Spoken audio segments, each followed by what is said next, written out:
Good morning everyone, Coach Noel here, and on today's video, gusto ko sanang ipakilala sa inyo ang paddle na ginagamit ko for around 3 or 6 months now.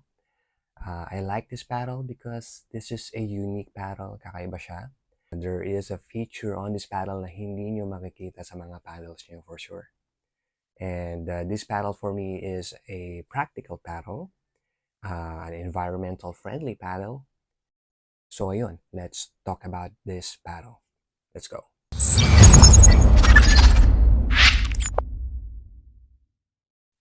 Welcome back. The paddle that I've been talking about earlier is this paddle, the Reload 1 paddle.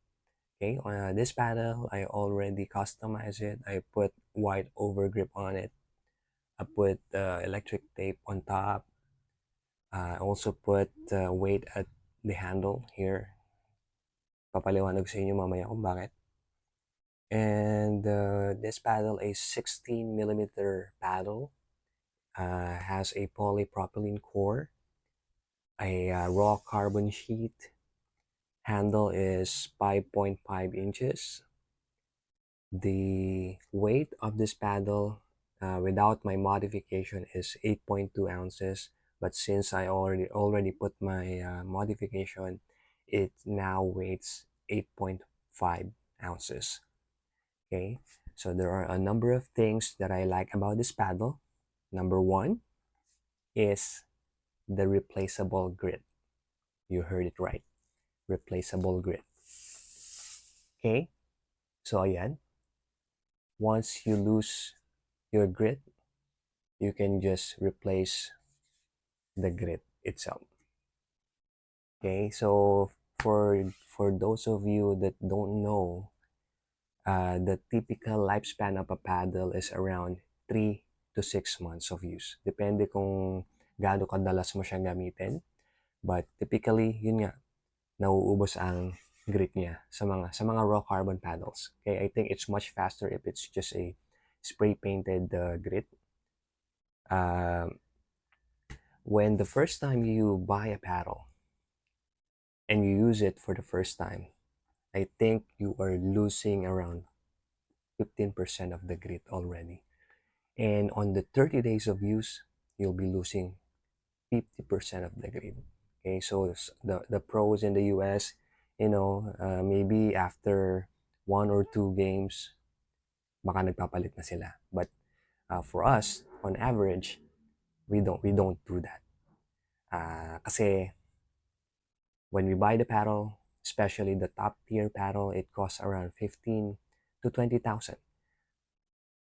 Once you lose the grit, syempre itatapon mo na lahat yan.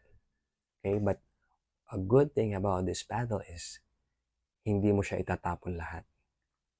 Just rip it up and replace it. Okay, so magkano? The price is 1,600 for one sheet. Okay, so this is 2 sides. It's 3,200 pesos.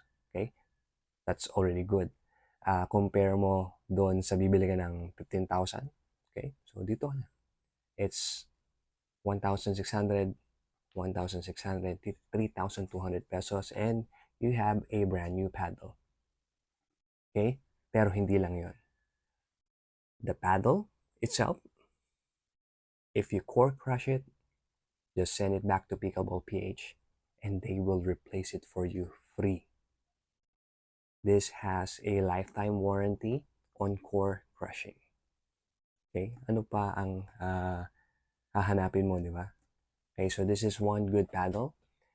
I've been using this paddle for 3 or 4 months now, and I can say that this paddle is a stable paddle.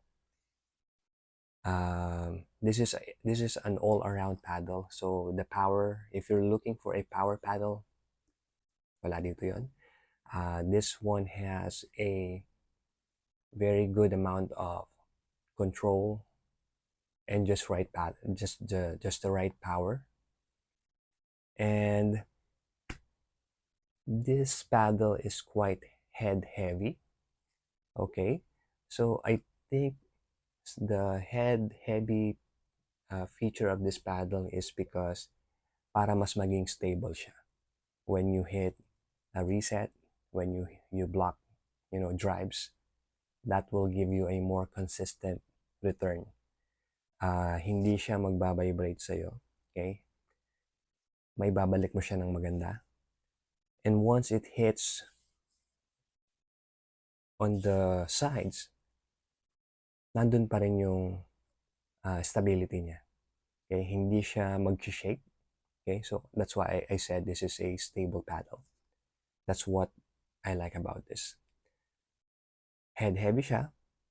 Okay, but take note ha. This is 8.2 ounces. Same lang siya ng most paddles out there, but I think Reload One focuses, or put the weight more on the top. Okay, so that's why I put a weight dito sa handle for somehow to compensate the weight on top. So para sa akin, this is just right. Sakto na siya. Okay, so I'll be playing this paddle later on, and I'll show you some of my games using this paddle. And for those of you guys interested in buying one, this is 12,350. It comes with the reload sheets already, and you have a spare. Pakita ko sa inyo yung packaging nila. By the way, thank you so much, Sir Jovic, for sending this over. Okay, so this is the packaging. Reload, stick it, and rip it. Okay, so when you open it, you will get the paddle. So ito yung default na kulay niya. Okay, very gritty. And it also comes with an extra pair of reload sheet. So this one is sealed pa. So but let me check. Okay, so ayun, ito pala, I have one. So this is what it looks like. So parang sticker siya.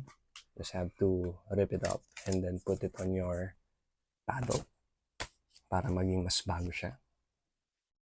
So you can change this as often as you can, even if you're gonna be playing on a tournament.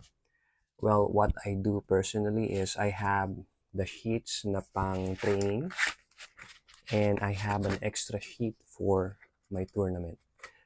Coach Emil, salamat for actually Coach Emil told me this technique na you can buy you can use a training paddle. You can use just own two paddles, a training paddle, a training and your daily use paddle, and you have the tournament paddle. So yung training paddle, yun yung gagamitin mo everyday. Okay?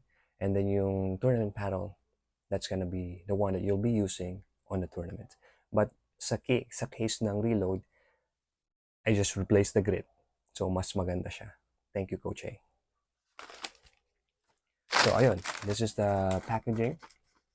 Okay, the paddle. Okay, so sa mga gustong bumili, just go to pickleballph.com or send me a message. I'll be able to help you out with that. Okay, so that's it. On the next video, I'll show you some of the games that I played using this paddle, and maraming salamat.